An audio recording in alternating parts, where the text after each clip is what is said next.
Hi friends, কেমন আছো সবাই? আবার একটা ভিডিও নিয়ে এসেছি। এটা হচ্ছে এক্সজুম চার্জার ই রিক্সার। তো এই চার্জারটার প্রবলেম হচ্ছে সেটটা অন হচ্ছে না। তো কেন অন হচ্ছে না সেটা আমি দেখব এবং তোমাদেরকেও দেখাবো। তোমরা ভালো করে দেখবে এবং আমার কথাগুলো শুনবে। তো এর ফার্স্ট কাজ হচ্ছে ভোল্টেজগুলো সব ঠিকঠাক আছে নাকি এটা ফার্স্ট মেপে নেওয়া, ঠিক আছে? তো এখানে আমার 48 ভোল্ট ইন হচ্ছে নাকি 12 ভোল্ট ইন হচ্ছে নাকি সেটাও আমাকে ফার্স্ট দেখে নিতে হবে। দেখে নেওয়ার পর কাজটা আমাকে শুরু করতে হবে, ঠিক আছে? তো ফার্স্ট আমি এখানে ভোল্টেজগুলো একবার দেখে নেব যে আমার 48 ভোল্ট এখানে ইন হচ্ছে। তো এবার 12 ভোল্ট 10 ভোল্ট দেখে নেব যে ড্রাইভার সেকশানের যে 12 ভোল্টটা আছে সেটা ড্রাইভার সেকশান পর্যন্ত পৌঁছাচ্ছে নাকি, ঠিক আছে? তো ড্রাইভার সেকশানে কিন্তু 12 ভোল্ট না পৌঁছালে কিন্তু সেটটা অন হবে না। তো আগে আমি এই ভোল্টেজগুলো আগে দেখে নিই।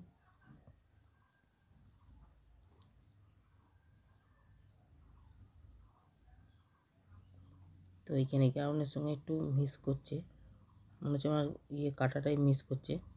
তো এখানে ভোল্টেজ ঠিকই আছে, ঠিক আছে, গ্রাউন্ডটা ঠিক আছে, গ্রাউন্ডে কোনো প্রবলেম নেই। তো এখানে 12 ভোল্টটাও ঠিক আছে আর 10 ভোল্টটাও ঠিক আছে। 10 ভোল্টটা কিন্তু এই চিপ তলা যে চিপ বোর্ডটা ওই বোর্ডে সাপ্লাই যায়। 5 ভোল্ট এখানে রেগুলেটর ভায়া হয়ে। তো আমি লাইন দিলাম, দেখো তো পাওয়ার এলইডিটা জ্বলছে কিন্তু সেটটা কিন্তু আমার অন হচ্ছে না। এটাই হচ্ছে এর প্রবলেম। দেখতে পাচ্ছ পাওয়ার এলইডিটা জ্বলছে, মানে পাওয়ার লাইনটা আসছে, কিন্তু আমার এক্সজুম চার্জার কিন্তু অন হচ্ছে না। তো কেন অন হচ্ছে না সেটা দেখতে হবে। এবার কোন সাইডের প্রবলেম, তো আমাকে স্টেপ বাই স্টেপ এগোতে হবে, তাহলে কিন্তু মানে প্রবলেমটা আমি এক চান্সে ধরতে পারবো, ঠিক আছে? তো ফার্স্ট আমার কাজ হচ্ছে এগুলো একটুখানি পরিষ্কার আছে, ওইগুলো একটুখানি ধুলোগুলো পরিষ্কার করে নিলাম। তো ফার্স্ট আমার কাজ হচ্ছে ড্রাইভার সেকশনটা আমি আগে চেক করে নেবো, ঠিক আছে? তার আগে দেখে নিতে হবে কোনো পার্টস খারাপ আছে নাকি বা ফেটে ফুটে গেছে নাকি, এগুলো একটু দেখে নিতে হবে। তোমরাও আগে দেখে নেবে, তাহলে কিন্তু বুঝতে পারবে কোনো পার্টস খারাপ আছে কি না আছে। তো আমাকে আগে ড্রাইভার সেকশনটাকে চেক করতে হবে।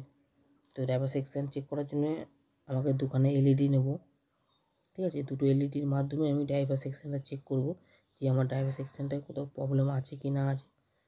তো ড্রাইভার সেকশন, তো এলইডি ড্রাইভার সেকশানে কেমনভাবে কানেকশান করবে তো তোমরা দেখে নাও। আমি যেমন যেমন কানেকশান করছি তোমরা ঠিক সেম প্রসেসে এরমভাবে কানেকশানগুলো করবে, ঠিক আছে? কানেকশানগুলো করলে কিন্তু তোমরা এক চান্সে বুঝতে পারবে যে ড্রাইভার সেকশানটায় প্রবলেম আছে কি না আছে।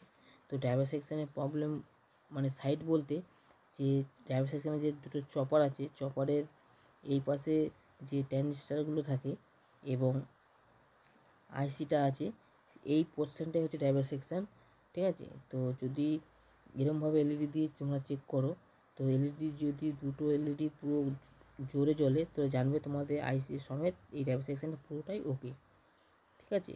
তো এলইডি দিলে এলইডি দিয়ে চেক করলে কিন্তু তোমরা এক চান্সে ধরে নিতে পারবে যে তোমাদের ড্রাইভার সেকশানটা ওকে। আর যদি একটা এলইডি জ্বলে তো একটা এলইডি যদি না জ্বলে, তো যে এলইডিটা জ্বলবে না সেই এলইডিটার মানে সোজাসুজি যে ড্রাইভার সেকশানটা পড়বে সেই ড্রাইভার সেকশানটাই কিন্তু প্রবলেম আছে। আর ওটা এলইডি চেক করার আগে এখানে যে একটা অক্টোকাপলার থাকে 817, সেই 817 অক্টোকাপলার দুটো পিন শর্ট করে দিতে হবে। শর্ট করে দিয়ে এখানে 48 ভোল্ট ইন করতে হবে। এসি লাইন নয় কিন্তু, হ্যাঁ বারবার করে বলছি শুনবে, এসি লাইন নয়। এখানে 48 ভোল্ট ইন যখনই করবে তো দেখো আমার দুটো এলইডি গোলো করছে, তো ড্রাইভার সেকশান মানে আমার ওকে।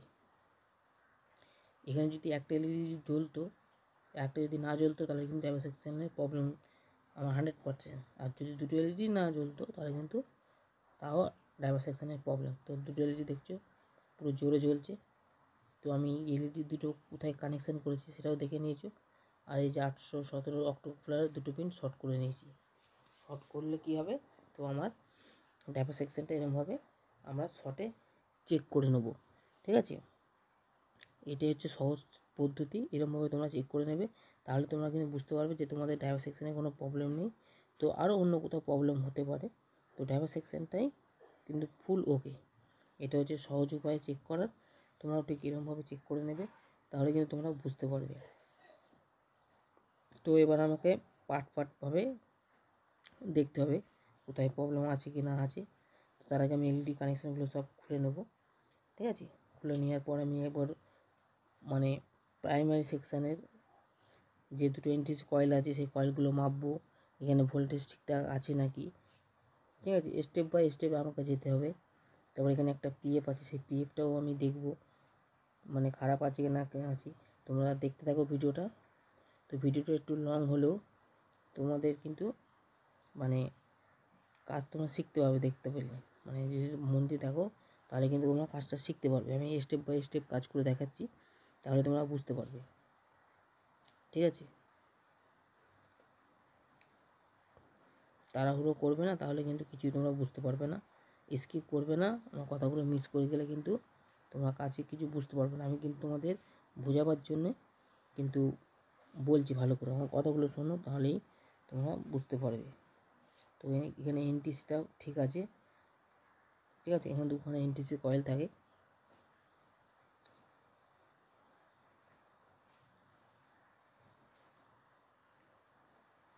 তো আমি তার আগে এখানে অক্টোকাপলারের যে দুটো পিন আমি শর্ট করেছিলাম সেই পিন দুটোকে আমাকে মানে ওপেন করে নিতে হবে। মানে ওপেন বলতে মানে যে শর্টটা ছাড়িয়ে নিতে হবে। ছাড়িয়ে নেওয়ার পরে আমি লাইন দিয়ে গেলে ভোল্টেজটা দেখব ফিল্টার কন্ডেন্সারে। তো এখানে ভোল্টেজ আমার কত আসছে, ঠিক আছে, এগুলো মেপে নেব। মেপে নেওয়ার পরে আমি মানে স্টেপ বাই স্টেপ মানে কাজ করব। তো তোমরা দেখতে থাকো। তো এখানে দেখো মানে 350 মতন ভোল্টেজ আছে। তো আমার এই সাইডটা ওকে, ঠিক আছে। তো এই সাইডটা ওকে, এই সাইডে কোনো প্রবলেম নেই। তো আমার এরকম প্রবলেমের জন্যে যেখানে যে একটা পিএফ থাকে 3.3 কে পিএফ, সেই পিএফটা খারাপ হতে পারে, ঠিক আছে। ওটা সবসময় কিন্তু মিটারে ধরা পড়ে না, ওগুলো চেঞ্জ করে দেখতে হয়, ঠিক আছে। মিটারে হয়তো দেখা গেল ঠিক দেখাচ্ছে, তো কিন্তু তোমরা পাল্টে নিয়ে দেখবে। আমি ওটা পাল্টাবো। তো তার আগে আমি এখানে ভোল্টেজগুলো দেখে নিচ্ছি যে আমার ভোল্টেজটা বেড়েছে নাকি। কিন্তু এখানে একই ভোল্টেজ আছে 50 ভোল্টেজ, ঠিক আছে। তো সেটটা অন হচ্ছে না, তো ব্যাটারির যেই ভোল্টেজটা আছে সেটাই শো করছে। তো আমি এখানে একবার ভোল্টেজটা দেখে নিই, 350 ভোল্টের কাছাকাছি, ঠিক আছে। এটা অফ করে নিলাম, দিয়ে এখন এটা আমি ডিসচার্জ করে নেব। ডিসচার্জ না করলে কিন্তু এখানে যখন আমি শোল্ডার করব আবার হাত পড়ে গেলে কিন্তু মানে হাতটাকে পুরো ফাটিয়ে দেবে, যেখানে প্রচুর ভোল্টেজ থাকে কন্ডেন্সারে। তোমরা এরকমভাবে ডিসচার্জ করে নেবে। ডিসচার্জ করার পর এখানে যে পিএফটা থাকে সেই পিএফটাকে আমি চেঞ্জ করে দেখব যে আমার সেটটা রেডি হলো কি না হলো, ঠিক আছে। তো পিএফটা চেঞ্জ করার পর যদি না হয় তো স্টেপ বাই স্টেপ আমি তোমাদের দেখাবো, তোমরা দেখতে থাকো তাহলে কিন্তু তোমরা বুঝতে পারবে। তোমাদেরকে আমি এটাই আমার বোঝাবার মানে ইয়ে যে এরকম প্রবলেম হলে এইগুলো খারাপ হলেও কিন্তু হয়, এটা হচ্ছে আমার উদ্দেশ্য। যে তোমরা যে শুধু একটার ভরসায় পড়ে থাকলে হবে না, আরও অনেক জিনিস খারাপ হলে কিন্তু সেটটা অন হয় না, ঠিক আছে। এই যে পাওয়ারের যে মসফেট আছে সেই মসফেটের কাছে কালো রঙের দুটো ডায়োড থাকে, সেই ডায়োড দুটো উইক হয়ে গেলেও কিন্তু সেটটা অন হবে না, ঠিক আছে। এগুলো দেখে নিতে হবে তোমাদেরকে। তো তোমরা যদি না বুঝতে পারো তো আমাকে কমেন্ট করবে অবশ্যই, আমি সেই কমেন্টের ভিত্তিতে কিন্তু তোমাদেরকে আরও ভিডিও করে দেখাবো। এবং আমার একটু কাজের চাপের জন্য ভিডিও মানে ঠিকঠাক করতে পারছি না, তো তার ফাঁকেই আমি ভিডিওগুলো করছি। তো চলো আমি এখানে পিএফটা লাগিয়ে নিয়েছি। লাগিয়ে নেওয়ার পর এবার আমি লাইন দিয়ে দেখব যে আমার সেটটা অন হলো কি না হলো, ঠিক আছে। তো আমার সেটটা কিন্তু লাইন দিলাম কিন্তু হলো না, অন হয়নি। তার মানে এখানে পিএফটার কোনো প্রবলেম নেই, সেই একই কাজ মানে সেম, ঠিক আছে। ভোল্টেজ কিন্তু আমার আসছেনি এবং সেটটা আমার অনও হয়নি। ভালো করে শুনবে এবং ভালো করে বুঝবে। আমি পিএফটা লাগানোর আগেও যেরকম ছিল পিএফটা লাগাবার পরেও সেম কেস। তো কেন এই কেসটা হয়েছে সেটাও তোমাদেরকে ডিটেলস বলবো, ঠিক আছে। না দেখলে না বুঝলে কিন্তু বুঝতে পারবে না। কিন্তু পিএফ থেকেও কিন্তু হয় এরকম, পিএফ থেকে যে হয় না তা নয়, পিএফ থেকেও হয়। তো ওই জন্যে আমি কাজের সুবিধার জন্যে পিএফটা আমি আগে চেঞ্জ করে নিলাম।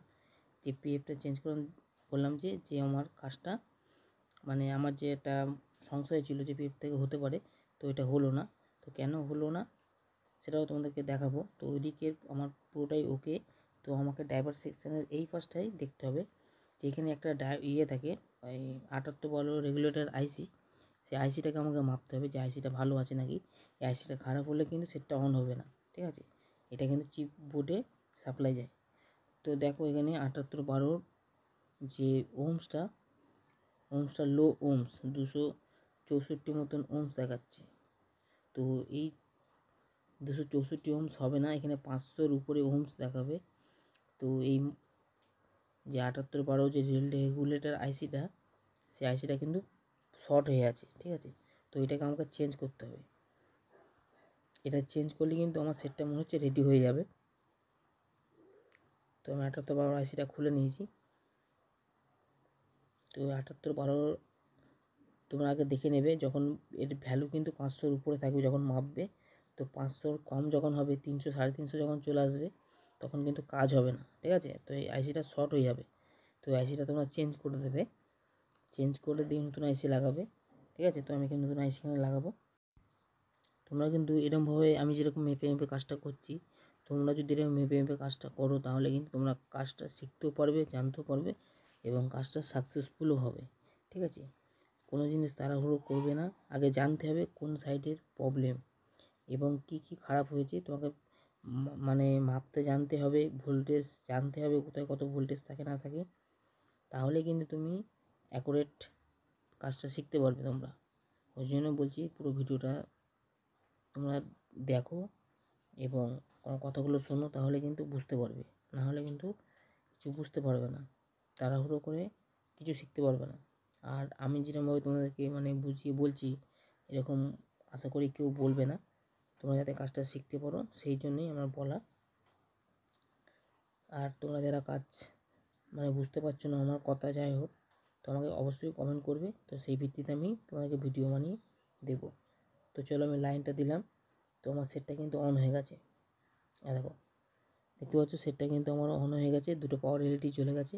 তো তোমরা দেখো এবার আমার ফ্যানটাও চালু হয়ে গেছে। তো এর প্রবলেমটা ছিল কিন্তু এই 78 আইসিটা, ঠিক আছে। 78 আইসিটা শর্ট হয়েছিল, মানে এখান থেকে একটা 27 ভোল্ট বেরোয়, একটা 12 ভোল্ট, ঠিক আছে। তখন দেখো সিরিজ ল্যাম্পটা লোড নিচ্ছে। তো আমার সেটটা রেডি হয়ে গেছে। তো আমি তোমাদের কিন্তু আরেকটা কথা বলছি, তোমাদের কিন্তু আমি আরেকটা মানে প্রথমেই কিন্তু তোমাদের এই আইসিটা চেঞ্জ করে তোমাদের দেখাতে পারতাম, কিন্তু তোমরা কিন্তু এরকমভাবে দেখলে তোমরা কাজটা শিখতে পারবে না। ওই জন্য তোমাদেরকে সব কিছু বুঝাবার জন্যে আমি তোমাদেরকে কাজটা দেখালাম, ঠিক আছে। তো ভিডিওটা ভালো লাগলে লাইক এবং সাবস্ক্রাইব করবেন। ধন্যবাদ।